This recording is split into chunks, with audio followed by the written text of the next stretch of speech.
members of the GPDL. I want to welcome you to the first ever radio show hosted by yours truly, Over the Top, current champion. I will have you. Want to do this, probably every couple days during this quarantine to kind of get us through some things. It's been a difficult time for everybody. I hope everyone's safe at home, the children, jobs, etc. But we have football coming up very, very soon, and want to get into the nitty gritty. We are going to be having, some discussions. Feel free if you want to be a part of these discussions. Please let me know that you'd be available for an interview. Probably, like I said, probably do these every other day. But we're going to get right into it. Let me make the first interview is going to get on the line here in a second. Kind of discuss the state of the league, the absence of the commissioner, and really where we see the season heading. Is this Jared Fox? This is Jared Fox. Jared, you are live here with Over the Top for the first ever edition of the GPDL radio show. How you doing, man? I'm doing good, man. Doing good. How about yourself? I'm doing fine, thank you. So, listen, man, let's get right into it. I want to tell the people, first of all, who you are. You are one of the most decorated, if not the most decorated owner in the GPDL. And I know you have those stats off the top of your head, so please share with us all of those accolades. One-time champion. Longest winning streak in the league, I believe. What else can we say? Never missed the playoffs. Second highest points per game. Number one as an original. Nobody else has done that. Yep. Career over 500. Average almost 9 wins this season. Wow. Every trade I lose on, but yet my team's always still top three. There's a whole thing you can say. If you just honestly put my stats up against Jordan, it's kind of comparable. So basically you're Jared Jordan. Basically. Okay. Yes. All right. I'm good with that, man. So listen, as we grow into 2020 here in the amidst the COVID, it seems like a lot of trading going on, and you were a huge piece in getting Jutt from Norristown added to the league. Obviously, some other people vouch for him, but I want to get your early assessment of Jutt from Norristown, because let me tell you one thing I've noticed, and it's not just me. He's very active in group me and trades, which we all love, but he seems to have a little of the Pat Russ thing going on from year one, where he gets a good team and then kind of dismantles it within a couple days. Well, my overview of Jutt, great player, great competitor, played with him in a few leagues.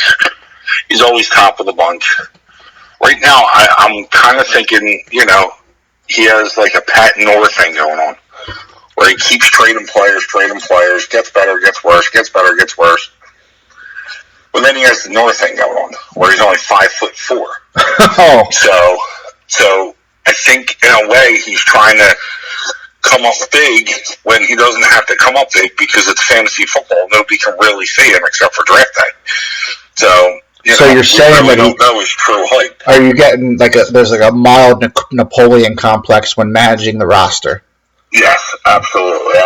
Especially with the stats he puts out. The stats that he throws out there, it's like, Evans was a 1,000-yard receiver. No, I didn't know that. Yeah, I tried to say it as nicely as possible. I'm like, listen, man, this is a pretty good league. You don't need to shoot those facts at me. And I was mildly insulted. Like, who doesn't know Mike Evans is a 1,000-yard receiver? Absolutely. And just the value that he puts Evans, I had Evans. Right. I traded him because, Tampa Bay and the Titans were a Brady stopping point. Yep.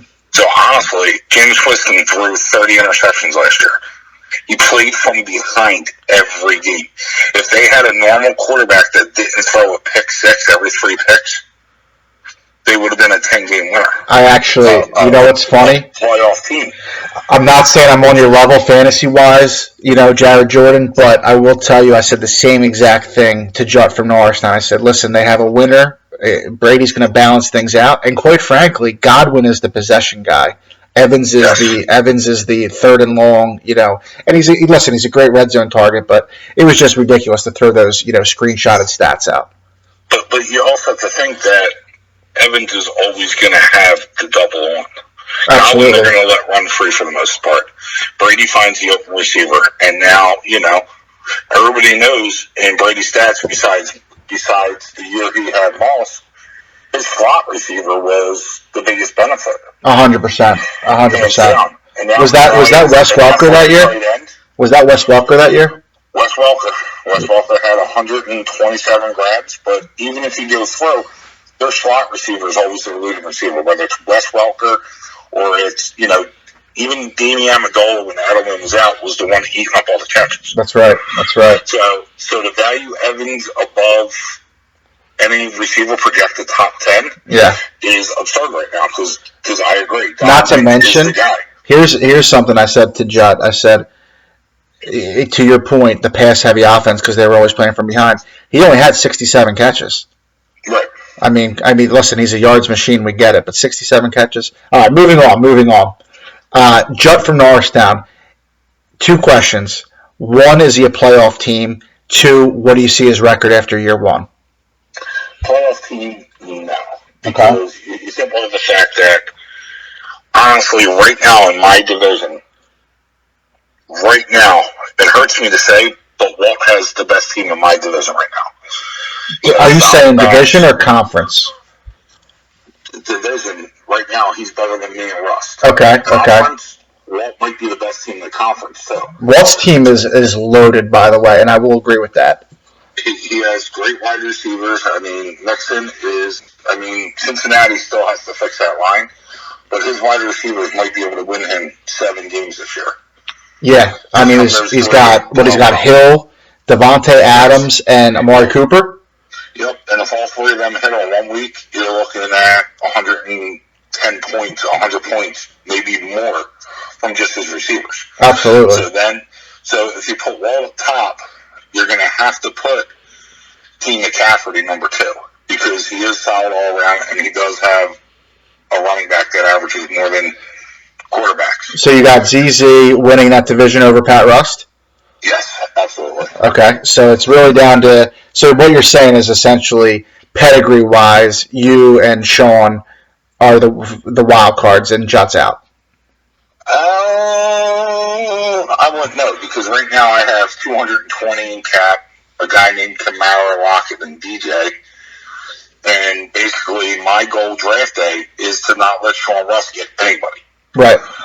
So, and the odds are, listen. The division because past history, Walt could have the greatest team in the world, but they all just die. Yep.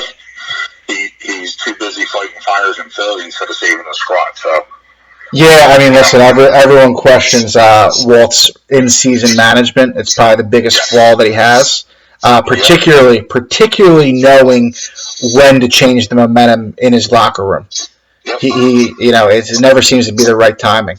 All right, so that says a lot right there. So give me your 3 playoff teams in the AFC right now. Go. AFC would have to be ZZ, me, and I can't count this dude out ever. I'm going to have to say Sean Rust. Sean Rust, he's a staple. Even though I'm going to take Thomas, he's not going to get him. And if I don't get Thomas, he's not going to get Zeke.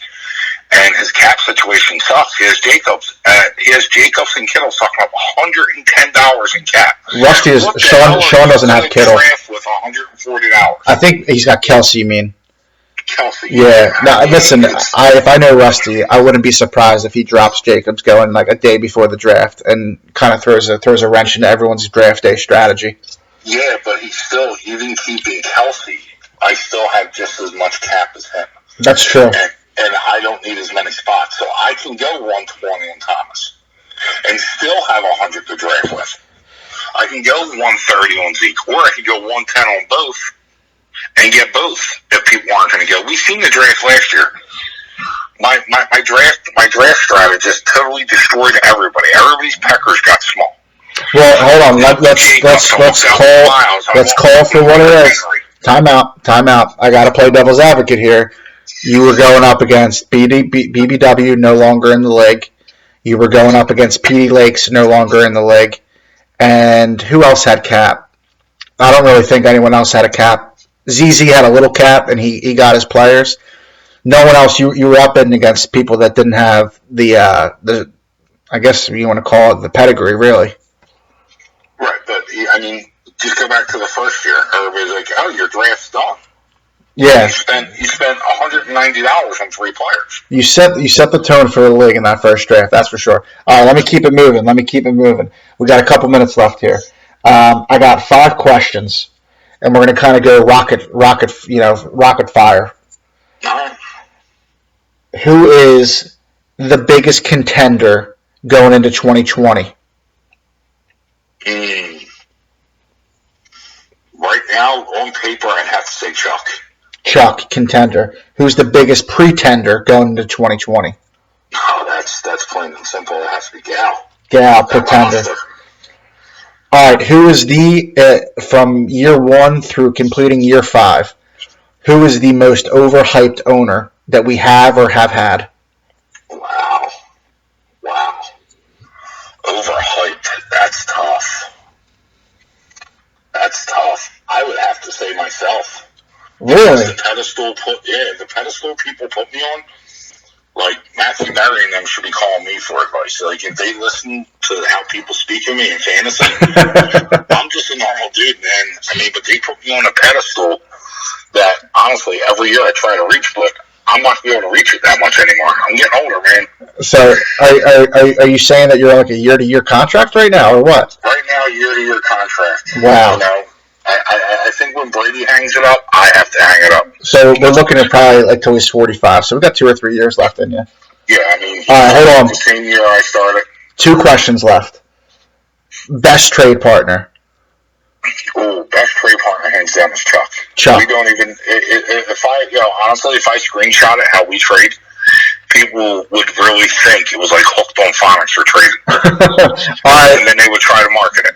All right, so the opposite end of the spectrum. Worst trade partner.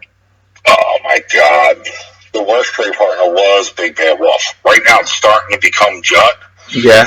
You know what though? The one thing, and pride's always a motherfucker between us, and there's love, is Russ. Me and Russ can never get a deal done because we know it makes each other better in certain situations. And not to mention, you don't really want to play against the player you just sell inside your division 2 times a year. Yes, you know, because you can trade with Walt because Walt's always trading his dudes at the wrong time. I mean, like, come on, dude. You're fucking lost luck draft day. How good is your luck? Absolutely. You know what I mean? Absolutely. So it's me and Russ can never get a deal done because at the end of the day, we're helping the other person in a certain area that we'd rather see them die in. And that's just the way we feel. Like, both of us feel as if our players on our teams all die in a plane crash, we would take the forfeit the next week versus each other. It's just the way it is. I get it. All right, last question.